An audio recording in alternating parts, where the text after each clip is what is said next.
ஐயா, உங்க பேர் என்னங்கய்யா? என் பேரு Peter. Peter. Peter. KV Peter.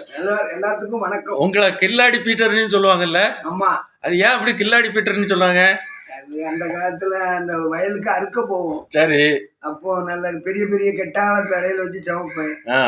அப்போ அது அப்படி சொல்லி சொல்லி மக்கள் அதிகமான கட்டுகளை நீங்க சமைக்கிறனால பெரிய கெட்டுகளா சமைப்பேன். மற்றவங்க பாராட்டினா உங்களுக்கு குஷி ஆயிரும். ஆமா, அதனால ஏகப்பட்டது அள்ளி அள்ளி வைப்பாங்க. மாடு பொதி சமைந்த மாதிரி சமைந்தீங்க, அதனால கில்லாடி பீட்டரு. அதே மாதிரி அவர் எல்லாத்துலயும் கில்லாடின்னு சொல்லுவாங்களே. நீங்க என்னெல்லாம் பிசினஸ் பண்ணீங்க? பிசினஸ்க்கு மளிகை கடை வச்சிருந்தேன். சரி. அதுக்கப்புறம் காய்கறி வியாபாரம் பண்ணேன். அவ்வளவுதான். இப்போ காலில் அடிபட்டு வீட்டுல இருக்கேன். இப்போ எதுவும் பண்ணலையா? ஓ, இப்போ மளிகை கடை வச்சிருக்கும் போது நீங்க சில அனுபவங்கள் இருக்குங்களா உங்ககிட்ட? அதை சொல்லுங்களேன். அது 1980 வச்சிருந்தேன். அப்ப இந்த ஊரு ரொம்ப பின்தங்கிய நிலைமையில இருந்து அவ்வளவு ஓலை வீடாதான் இருந்துச்சு. சரி. இப்போ நல்ல பதநீர் கருப்பட்டிக்கு நல்ல விலைகள் வந்து இப்ப எல்லோருமே நல்லா இருக்காங்க. இப்போ ஓலை வீடே பார்க்க முடியாது. என்ன உங்க ஊரு பேர் என்ன சொன்னீங்க? அடைக்கலாபுரம். அடைக்கலாபுரம் திருச்செந்தூர் பக்கத்துல இருக்கு. அடைக்கலாபுரம். ஆமா. அடைக்கலாபுரம்னா கருப்பட்டி, பதநீர், பனை மரங்கள் தான் தொழில் இல்லையா? இப்போ எப்படி இருக்கு தொழில்? எப்படி இருக்கு இப்போ தொழில்? ரொம்ப ரொம்ப குறைஞ்சிட்டு. எதனால குறைஞ்சிருக்கு? ஆளுங்க எல்லாம் வெளிநாடு போயிட்டாங்க. வியாபாரம் பண்றதுக்கு மெட்ராஸ் போயிட்டாங்க, கோயம்புத்தூர் போயிட்டாங்க. படித்த இளைஞர்கள் அதிகம் ஆயிடுச்சு. எங்க ஊர்லயே 22 போலீஸ் 22 போலீஸ் இருக்காங்க. இந்த சின்ன ஊர்ல இதுல படிச்சு போலீஸ் துறையில வந்திருக்காங்க. ஒவ்வொரு துறையிலயும் அந்த மாதிரி பெரிய ஆள் ஆயிட்டாங்க. பனைமரம் மாதிரி உயர்ந்துட்டாங்க. பனைமரத்தை மறந்துட்டாங்க. இதுல பனைமரத்தை இப்போ வந்து அதிகமா யாருமே தொழில் பண்றதுக்கு இளைஞர்கள் அந்த ஆர்வம் இல்லை இல்லையா? பழைய ஆளுங்க இப்போ ஒரு சில இளைஞர்கள் இருக்காங்க. அவங்க வேலை செஞ்சாங்கன்னா அவங்களுக்கு வந்து சம்சாரம் கிடைக்கிறதுக்கு வாய்ப்பு இல்லை. ஓ, அந்த இதை விரும்ப மாட்டேங்காங்க. அதனால அந்த தொழில் செய்ய மாட்டேங்காங்க. பெண்கள் தயாருன்னா ஆனா நல்ல வருமானம் இருக்குதே. ஒரு இளைஞன் 3 மாதத்துல 3 லட்சம் ரூபாய் சம்பாத்தியம் பண்ணிடுவான். 3 மாதம் மட்டும்தான். 3 மாசம்னா ஒரு மாசத்துக்கு 1 லட்சம் ரூபாய். 1 லட்சம் ரூபாய் சம்பாதிக்கும். அதுக்கு பிறகு அந்த தொழில் பண்ண வேற தொழில் பண்ணிக்கலாம். 3 மாசத்துல தான் வருஷத்துல தொழில் இருக்கும். இப்பெல்லாம் நல்ல வந்து வெளிநாடுகளுக்கு ஏற்றுமதி பண்ணா அந்த மாதிரி ஒரு நவீன டெக்னாலஜியா இந்த தொழிலை மாத்தலாம்ல? அது செய்யலாம். வெளிநாட்டுல ஏற்றுனா இதை விட விலைவாசி கூடும். அப்ப நல்ல எல்லா தொழிலாளர்களும் வேலை செய்வாங்க. இப்போ பணம் ஏறுறதுக்கு அந்த பழைய முறைப்படி தானே ஏறுறாங்க. நவீன கருவிகள்லாம் வந்திருக்குல்ல, அது எப்படி சாத்தியமாகுமா? அது ஒத்து வராதுங்க. அப்படியா? அப்ப அதை விட நல்லா கண்டுபிடிக்கணுமா? பழைய இதுதான் நல்ல. எங்க ஊர்ல எல்லாம் எல்லாரும் பழைய மாடலே தான் செய்யறாங்க.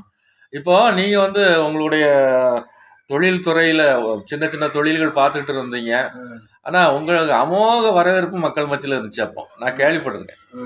ஒவ்வொருத்தரும் வந்து ஒரு காய்கறி 1 ரூபாய் ஒரு 1/2 கிலோ வாங்கினா கூட 1/4 கிலோ கொடுத்து விட்டுருவீங்களாம். எல்லாரும் அவங்கள வந்து நல்ல ஒரு சிறந்த மனிதர் அப்படின்னு சொல்லுவாங்க. உங்கள்கிட்ட அதாவது ஏதாவது வாங்கலன்னா கூட உங்கள்கிட்ட வந்து ஒரு பேசிட்டு போனா ஒரு தமாஷா இருக்குன்னு சொல்லுவாங்க. ஏன்னா நீங்க அந்த அளவுக்குல மேடை நாடகங்கள்ல நாடகம் நிறைய போட்டிருக்கோம். எனது அண்ணன் மகன் தான் கதைவசனம் எழுதுவான். அந்த நாடகத்தில் நடிச்சு அதுல நல்லா ஏகப்பட்ட நாடகம் போட்டிருக்கோம். அதுல எனக்கு நல்ல பேரு. அந்த மாதிரி எந்த மாதிரி நாடகத்துல நடிப்பீங்க? என்ன கேரக்டர் நடிச்சீங்க? நான் வந்து சிரிப்பு கேரக்டர் தான் நடிச்சிருக்கேன். ஒரு சில இதுல கொஞ்சம் வில்லனுக்கு அடுத்தபடியாகவும் நடிச்சிருக்கேன். எம்.ஆர். ராதா மாதிரி நடிச்சிருக்கீங்களா? ஆமா. நல்லா பாராட்டுவாங்க எங்க ஊர் மக்கள். நல்லா சிரிப்பா இருக்கும். இல்ல நம்ம ஊர்கள்ல வந்து உங்களை மாதிரி கூட நடிகர்கள் யாரெல்லாம் இருந்தாங்க?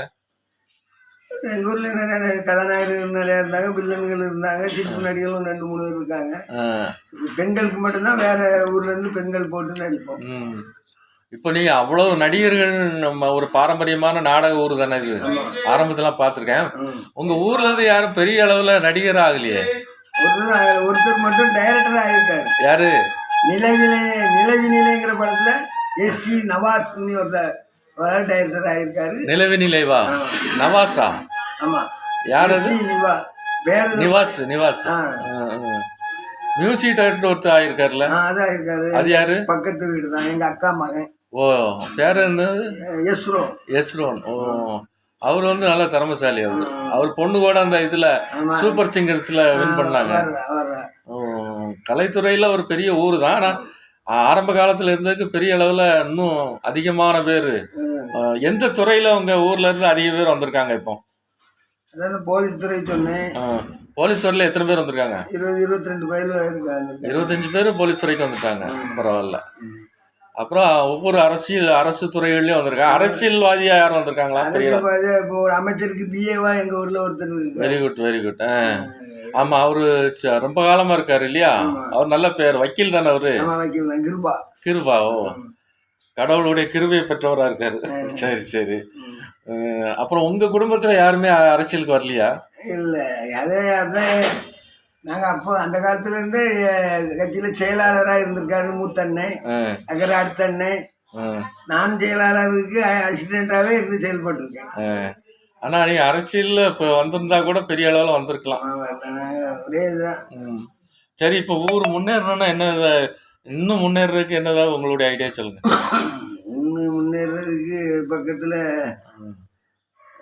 தொழில் பூங்கா எதுவும் வந்தா இதை விட கொஞ்சம் நல்லா தான் இருக்கும். ஒரு புதிய இளைஞர்களுக்கு வேலை வாய்ப்பு கொடுக்குற மாதிரி தொழில் துறைகள் வந்தா நல்லா இருக்கும். என்ன மாதிரி தொழில் வரலாம் அப்படின்னு நினைக்கிறீங்க? உங்களுடைய கோரிக்கை அரசுக்கு போகும். ஆமா, பக்கத்துல வந்து இப்போ அந்த இது ஏவுகணை இது பக்கத்துல தான் இருக்கு. ஆமா, அது குலசேரப்பட்டணும் இல்லையா? இது வந்து 5 கிலோ. இப்போ உங்க ஊர்ல இப்போ விவசாயம் சார்ந்தது, பனை தொழில் சார்ந்ததா இருக்கனால அது சார்ந்ததா ஒரு டெக்னாலஜி தொழிலை கொண்டு வரலாம்ல? கொண்டு வந்தா நல்லா பசங்க எல்லாம் அரசு ஊழியர்கள்னாலே வந்துருவாங்க. வேலை வாய்ப்புக்கு இப்போ வந்து இளைஞர்களுடைய பூர்த்தியை நிறைவேற்றி வைக்கணும் இல்லையா? அவங்களுக்கு தேவைகளாக இருக்கு. சரி சரி. இன்றைய இளைஞர்களுக்கு நீங்க என்ன சொல்றீங்க, எப்படி இருக்கணும்? இந்த இளைஞர்கள் வேலை கிடைத்தவர்கள் நல்லா இருக்காங்க. வேலை இல்லாதவங்க மதுவுக்கு அடிமையாகி வேலை இல்லாம அலையிறாங்க. அந்த அந்த குடிப்பழக்கத்தை ஒழிக்கணும். அதுக்கு வேலை கொடுத்துட்டீங்கன்னா ஒழிஞ்ச நல்லா வந்துடும். நீங்க குடிச்சதே இல்லையா? நாங்க சின்ன வயசுல குடிச்சோம். இப்ப கல்யாணம் முடிஞ்சதுல இருந்து குடிக்கல. மனைவிக்கு பயன் குடிக்கவில்லை. இந்த மாதிரி எல்லாரும் திரும்பிட்டா ரொம்ப நல்லது. ஓ, மனைவிதான் காரணம் உங்களுக்கு? மனைவிதான் என்னை குடிய விட்டு திருத்தினது. அதே மாதிரி எல்லா மனைவிகளும் செய்தாங்கன்னா ரொம்ப நல்லா இருக்கும். மனைவி என்ன செய்யணுங்கிறீங்க? குடிய விடணும்னா வீட்டு சாப்பாடு கொடுக்க மாட்டேன்னு சொல்லுவாங்க. சாப்பாடு கொடுக்க மாட்டேன், வீட்டுக்குள்ள வரக்கூடாது அப்படின்னு கண்டிஷன் போட்டா, எதுவுமே கிடையாதுன்னு ஒரு கண்டிஷன் போட்டால் கண்டிப்பாக திருந்தி விடுவாரு. ஆனா இப்போ உள்ள இளைஞர்கள் அப்படி நீ தராட்டாலும் பரவாயில்ல, நீ வெளியே போ அப்படின்னு சொல்லிட்டாங்கன்னா அது அந்த காலத்துலயும் சொல்ல முடியாது, இந்த காலத்துலயும் அவங்கள சொல்ல முடியாது. மனைவி சொல்ல பத்திரம். மனைவி சொல்ல தட்டாதவங்க எல்லாம் டைவர்ஸ் வர்ற அளவுக்கு தான் இருக்காங்க. இந்த மனைவி கூட ஒத்து. ஆனா நீங்க மனைவி நினைச்சா மதுவில இருந்து கணவனை விடுவிக்க முடியும், தாராளம் முடியும். என்ன மாதிரி யாரும் குடிச்சது கிடையாது. அந்த அளவுக்கு குடிச்சு காலையில இருந்து அது ஏன்னு சொல்றீங்க, கல்யாணத்தன்னைக்கே குடிச்சுதான் தாலி கட்டினு சாந்தி முகூர்த்தோட மதுவாலதான் நடந்தது. ஆனா அப்படிப்பட்ட ஆளு நீங்க இப்போ வந்து பொதுவான ஆளா மாறிடுறீங்க. ஒரு சொட்டு கூட அத பக்கத்துல போறது இல்ல. அது பெரிய வெற்றி. அப்போ உங்க மனைவிதான் அந்த குடிப்பழக்கத்துல இருந்து. மனைவிதான் எனக்கு தெய்வம். ஒரு ஆணுக்கு பெண்ணும் ஒரு பெண்ணு இருப்பான்னு சொல்லுவாங்க. அவர்கள் சொன்ன மாதிரி ஆண்களுக்கு பின்னால ஒரு நல்ல மனைவி இருந்தாதான் வெற்றி பெற முடியும். உங்களுக்கு பின்னால ஒரு தெய்வமே இருக்கப்போ மனைவி வந்து தெய்வம் மாதிரி. நீங்க உங்களுக்காக இவ்வளவு செஞ்சிருக்காங்க, நீங்க என்ன செய்றீங்க அவங்களுக்கு? அவங்க போட்டு வந்த 20 பவுனையும் வித்து குடிச்சேன். இப்போ அப்பா ரொம்ப கொடுமைப்படுத்திட்டீங்க. ஆனா இப்போ பண்ணி கொடுத்தாச்சு, பயிர்ல பண்ணி கொடுத்துருக்காங்க. சரி, இருந்தாலும் நீங்க சொல்லி தானே சொல்லி செஞ்சிருப்பாங்க. அப்ப நீங்க அதை விற்கும் போதெல்லாம் அவங்களுக்கு எந்த எண்ணம் இல்லை. அப்ப அந்த 20 பவுன் இருந்துச்சுன்னா இன்னைக்கு பெரிய அளவுல நீங்க சொத்து வாங்கிருக்கலாமா? அப்போ இருந்தாலும் பசங்களை, உங்களுக்கு பசங்க எத்தனை? 5 பசங்களா? பொம்பளை பிள்ளைங்க இல்ல?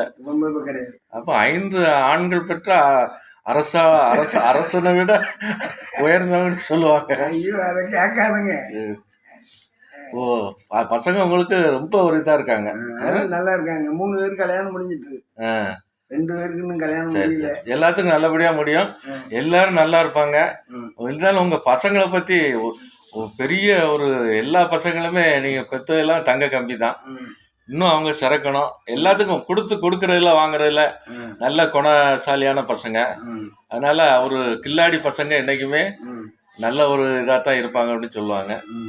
கடவுள் ஆசீர்வதிப்பாரு. நல்ல சுகத்தையும் பலத்தையும் கொடுக்கணும். வாழ்த்துக்கள். மே தினத்தன்னைக்கு உங்கள்கிட்ட பேட்டி எடுத்திருக்கோம். ஏன்னா நீங்கள் உழைப்பால் உயர்ந்தவர். அதுக்காக தான் அவங்க பேட்டி எடுத்திருக்கோம். உழைப்பில் நீங்கள் ஏதாவது ஒரு சின்ன சாதனை பண்ணியிருக்கீங்க. அதை நீங்கள் நினச்சி பாருங்க. அந்த சாதனை மிகப்பெரிய சாதனையாக இருக்கும். நான் கூட அந்த சாதனையை சொல்ல முடியும். ஆனால் இருந்தாலும் இப்போ டைம் கருதி இன்னொரு நாள் பேட்டியில் வச்சுக்கிறோம். தேங்க்யூ.